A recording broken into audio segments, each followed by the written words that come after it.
Hey, what's up, everybody? Guy DeMarco. I'm out here in the garage, drinking a little bit of coffee out of the famous Foundations cup.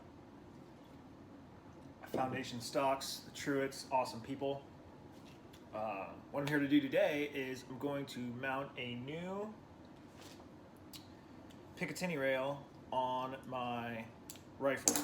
Now you're like, why are you going to mount a new pick rail on your rifle? Well, I've got my FVSR Savage MKII here, and as you can see, that thing sits really, really high and it's back a little bit. And I got like 3 different things turning it into a pick rail. Rifle is safe and clear. I do have a chamber flag in.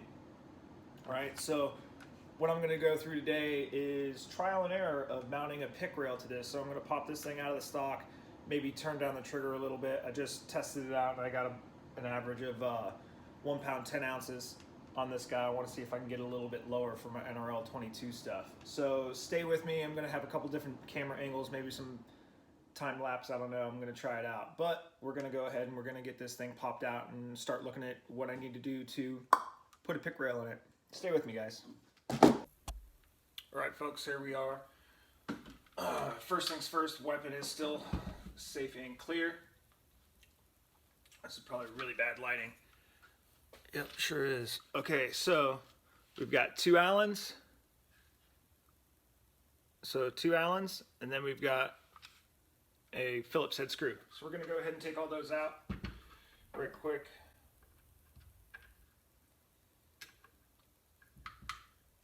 Start with the Phillips. This holds the makeshift bottom metal into the plastic.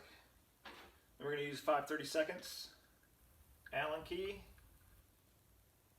Get those started. And this should take the action out of the awesome plastic stock that this thing comes with. Now, I've been getting a lot of grief from some of the shooters at my club about continuing to run a Savage MKII when they say, their words, not mine, I have reached the potential of the weapons platform. Now, by no means am I a great shot. I mean, okay, I'm decent, but I'm no Hathcock, I'm no freaking Spencer Berry, I'm no Jake Vibert, right?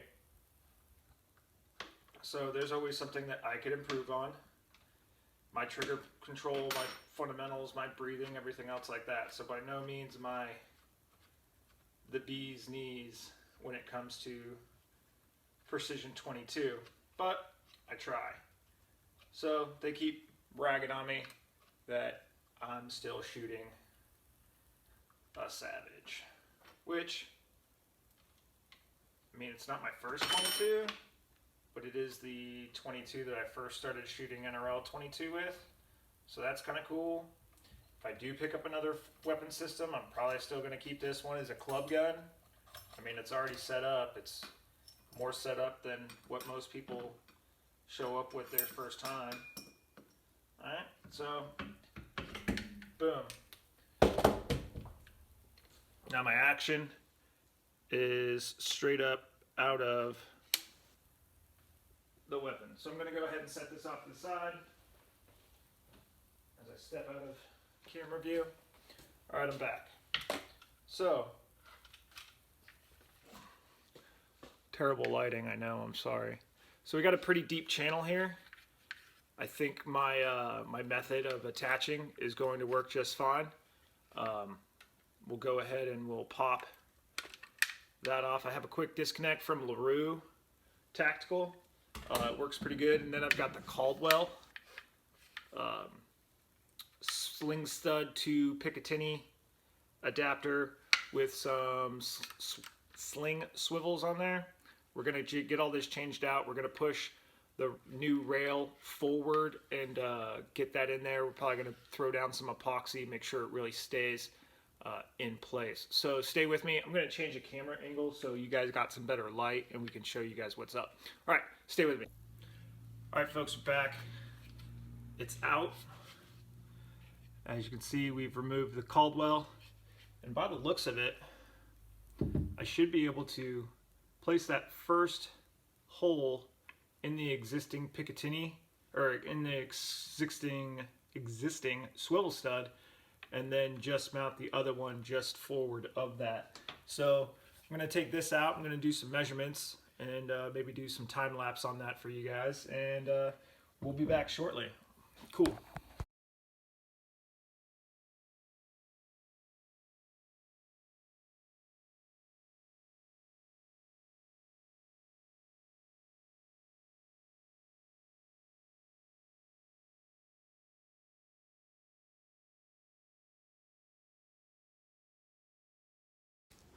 All right, we're back. So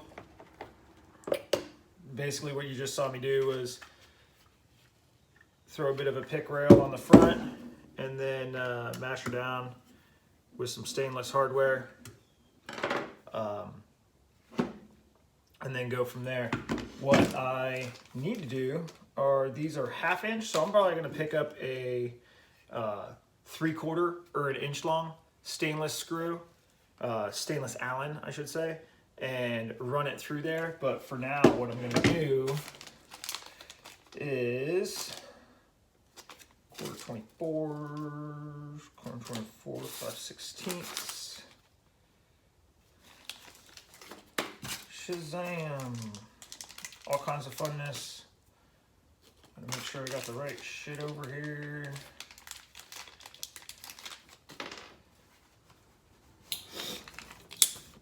I'm gonna mock up the inside. So basically what I'm gonna do is I'm gonna take one of these T-nuts and I'm gonna drop it down on the inside, secure it, and then I'm gonna epoxy it to the inside.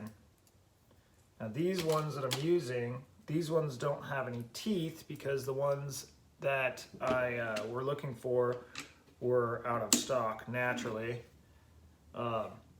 Story of my life.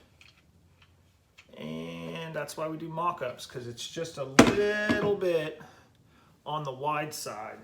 So what I'm gonna do is talk to you while I take a pretty aggressive meaty file. And because I don't want this thing to spin while it's inside it, I'm going to just take enough off the edge to get it to sit down inside there, flush, and then not spin. So another time-lapse video.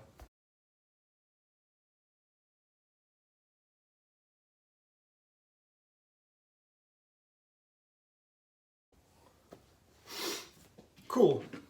So now I have since abandoned the file method and just went to the bench grinder because wasn't making a whole lot of progress there. So I have now shaved down the sides of said washer, whatever you want to call it. Now I should be able to run this through.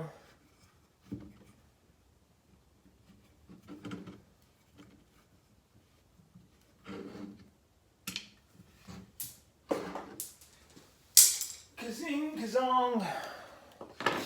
If only I had my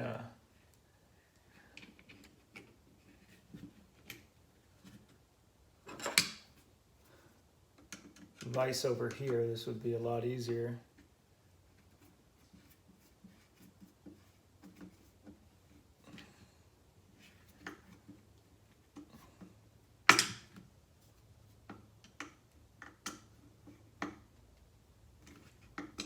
Okay, that front one's pretty tight. Tighten down the back one. Now, see, that's the problem I thought I was going to have. And I was right. So, with this front one is only going, this back one is only going into plastic. So it doesn't have anything to bite against. So what I need to do is I need to get some longer, like I said, 1-inch screws, 1-inch Allens, and then drop that in there. But I think that is going to look a lot better right here. Shazam, get it in the light. Here, forward, then versus having it start here and come backwards. That'll give me, you know, a little bit more floor space on the rifle, because my mag and the housing and everything starts about right here. So now I've got about 7 to 8 inches of real estate, so that when I get behind the rifle and I throw it down on a barricade, now I've got a little bit more barricade that I can throw it on there. Just as a mock-up,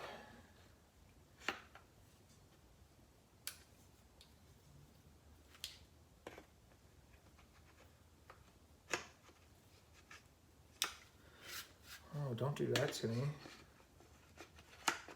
There we go. That's real tight. This is a mock-up. That is what it'll look like now. It's a lot closer to the body than it was before.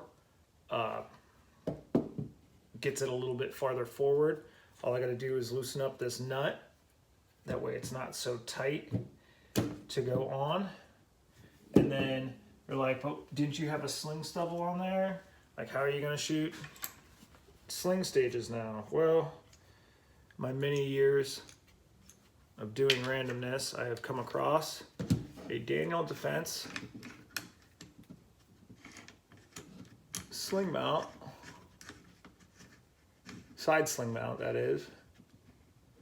So now, if I come up to a sling stage, I'm just going to throw this guy on there, because it's not like I need a sling for a large portion of it. And just put it in there, and then get my sling and have my sling that way. So I'll show you guys a video of that once I get this thing finished up. Stay with me. I will continue to make random videos of mild interest for some individuals. So stay with me, crew. I appreciate it. I'm actually going to get this front one epoxied in there. Epoxy's easy, just epoxy it. Other than that, stay with me, folks. All right, folks. She is completed. She is finished. Mark II Savage FVSR with the new bipod mount mounted up front. Now, am I 100% happy with it? No, not necessarily. Is there one or two things that I wish I would have done a little different? Sure. Epoxy wise, not trusting the center line of the injection molded stock. So it's off like maybe a 16th, maybe a 32nd on the straight vertical, which, yes, it's going to throw my bipod adjustment off. It's going to be canted to the side a little bit if I can keep this thing out of my face. But that's all right, because, you know, it is what it is. So I'm still happy with it. Got our chamber flag in, so I'm not just waving a firearm around here. Yeah, I'm going to take it out to the range sometime over this holiday break. Reconfirm 0. We're going to use this as the club gun for the Altus Shooting Solutions Altus NRL 22 series for the next month, the January match, which is the middle of January. I believe it's the 19th, a Sunday. We're gonna have a great time. So there it is. Got it all put together. Threw some epoxy in there to help keep that nut in place. I checked for clearance. Nothing binds down on the barrel or anything like that. I used a 1-inch stainless steel Allen for the rear and cut about 3 threads off, fine-tuned it, and then used a 3/4 up front. Used lock washers, stainless steel stainless steel lock washers, thank you, on the bottom side to help keep that spring tension, help keep everything nice and tight, help keep it secure.